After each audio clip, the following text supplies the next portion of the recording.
বাড়ির বাইরে বেরো।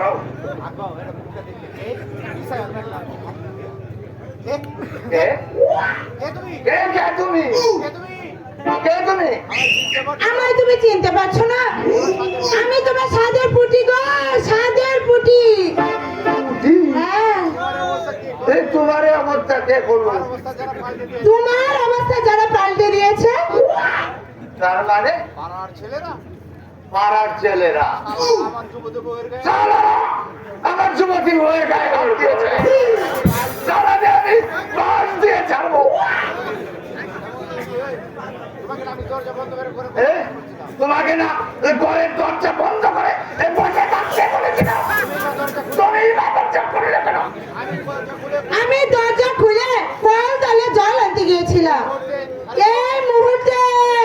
আরে দুধ জল আনা নিকুচি করেছে। একদিন না হয় জল না খেয়েই পরে থাকতাম। হুলিয়ে হুলিয়ে হুলিয়ে হুলিয়ে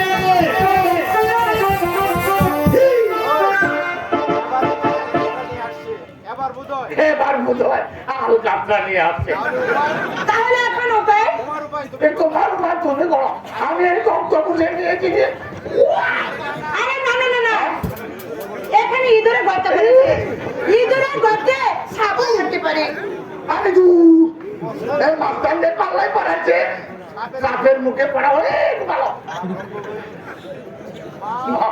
মহাব্রহ্ম তুমি বলো